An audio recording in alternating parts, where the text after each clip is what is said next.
Pinapakita sa Bible na may iba't ibang paraan ng pag-worship. Ayon sa aklat ng Psalms, may iba't ibang expressions of worship ang isang tao.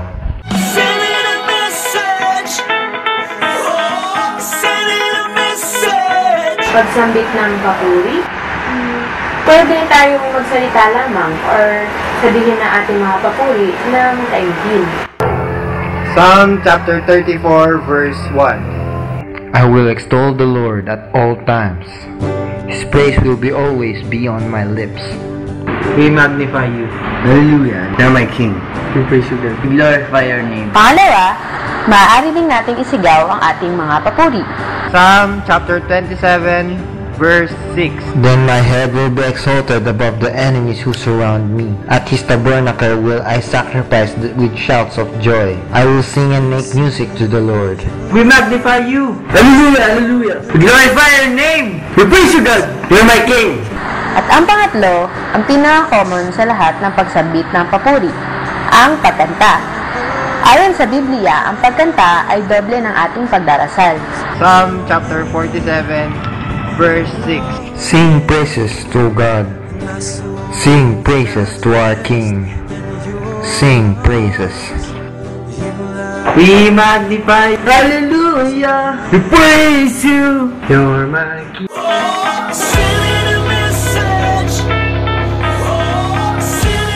Maliban sa pagsambit ng papuri, mahalaga din ang ating postura. Una, pwede namang nakatayo. Ang pagtayo ay simbolo ng pagrespeto, pagpapahalaga, o pag-acknowledge mo sa isang presence ng tao. Bakit si Charis Pempenko? Pag kumakanta, binibigyan ng standing ovation.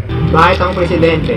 Pag nagbigay ng sona, konting good news lang nagtatayuan at pinapalakpakan pa. Bakit pag may kasal? Tumatayo ang mga tao pag nagmamarcha na ang bride. What more kung alam natin na nasa presensya tayo ng Panginoon? Hindi ba dapat lang na tumayo tayo at magbigay tayo ng respeto sa Kanya? Pangalawa, pwede ring nakayuko. Ang pagyuko ay simbolo rin ng pagpapakumbaba. Ang pagluhod, ang pinakamahirap gawin, ngunit pinakamasarap sa pakiramdam. Simbolo rin ito ng ating pag-surrender at submission sa ating Panginoon. Hindi ba nung unang panahon, yumuyo ko ang mga alipin pag andyan na yung hari o yung reyna? Naman na yung planking, mag-worship na tayo. Hindi ba't mas deserve ng King of Kings and Lord of Lords ang ating pagyuko? Para man lang mapakita ang humility natin. Kasi nasa presensya naman niya tayo eh. Ang panghuli ay ang pagsayaw. Tayo sumasayaw habang nakanta. Ayon sa Biblia, ang selebrasyon noon ay nagsasaya sila at sumasayaw. Hindi ba't si Kristo ay nakasayaw din noong dumalo siya sa isang kasal? Ang pag-worship ay isang uri ng selebrasyon. So, dapat lang na sumayaw tayo para sa Kanya.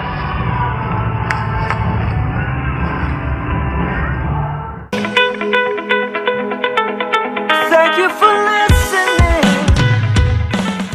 Maliban sa pagsambit at postura, maaari din natin gamitin ang ating kamay. Ang pagpalakpak, maaari natin itong gamitin sa dalawang paraan. Ang pagpalakpak ay isang simbolo ng paghanga at excitement.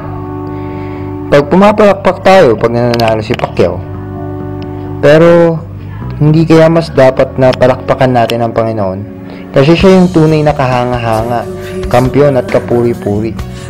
Dapat lang na siya ang palakpakan. Pangalawa, maaari din natin gamitin ang ating mga kamay sa pagtugtog ng musical instruments. Sinasabi sa Biblia na kapag may selebrasyon ng mga tao noon, tumutugtog ang mga musikero kasabay ng pag-worship. Oo nga, sa bagay mas masarap nga naman talaga mag-worship kapag may kasabay kang tugtog. At nasabi na rin natin na isang selebrasyon ng pag-worship sa Diyos. So, dapat bigyan natin ng extra effort. At ang pangatlo, ang ating pagtaas ng kamay, na pinakamadalas nating ginagawa. Maraming posisyon ang pagtaas ng kamay. Para sa isang tutorial tungkol sa pagtaas ng kamay sa pag-worship, i-click mo ito. Worship 101, hand positions. Position number 1. Ito ang tinatawag na receive position, kung saan ang kamay ay nakaharap sa mukha at ang arms ay nasa 90 degree angle. Ang ibig sabihin nito, o sinisimbolize nito, ang pag-pray natin na i-touch tayo ni God, ma-receive natin yung blessings ni God, ma-touch tayo ng Holy Spirit. Basically, ibig sabihin is to receive. Position number 2. Ito ang tinatawag na surrender position, kung saan ang kamay ay nakaharap sa labas at ang arms ay nakadiagonal na posisyon. Ito ay tinatawag na surrender position dahil tulad ng kapag sumusuko ang isang kriminal sa pulis, ang ginagawa ay tinataas ang dalawang kamay. Kung sa worship, ang ibig sabihin ng pag-surrender ay sinusuko natin ang buong pagkatao, ang buhay natin kay Kristo. Position number 3. Ito ang tinatawag na testify position. Tinatawag din siyang commitment position kung saan ang kamay ay nakaharap sa labas at ang arms ay nakadiagonal pero iisa lang ang arms na nakataas. Tinatawag siyang testify position dahil hindi ba't kapag tayo ay nangangako, tayo ay nagtataas ng kanang kamay. Tinatawag din siyang commitment position dahil hindi ba't kapag tinatanong tayo ng isang teacher kung sino ang gumawa ng assignment, tayo ay nagtataas din ng ating kamay. Minimodify din ang testify position by putting your other hand sa dibdib o sa puso para mas ma-feel ang pag-worship. Ilan lang yan sa mga actions na ginagawa pag nag-worship. Pero, hindi naman required na gawin mo yan lahat at hindi rin yan yung highlights ng worship. Paano ba mag-worship? Simple lang. Mag-focus ka lang sa pakikipag-usap mo kay God at hayaan mo siya na mag-lead sa actions na gagawin mo. At ang worship ay di lang na-express through music. Pwede din sa simpleng ganito. Ang mahalaga, mapasaya natin siya. Ngayon, kung nahihiya ka mag-worship, bakit naman sila? Kung nahihiya ka mag-worship, bakit sila?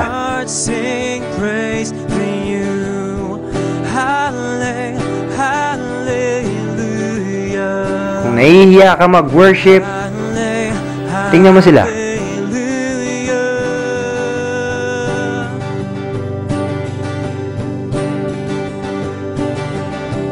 Kung nahihiya ka mag-worship, tingnan mo to.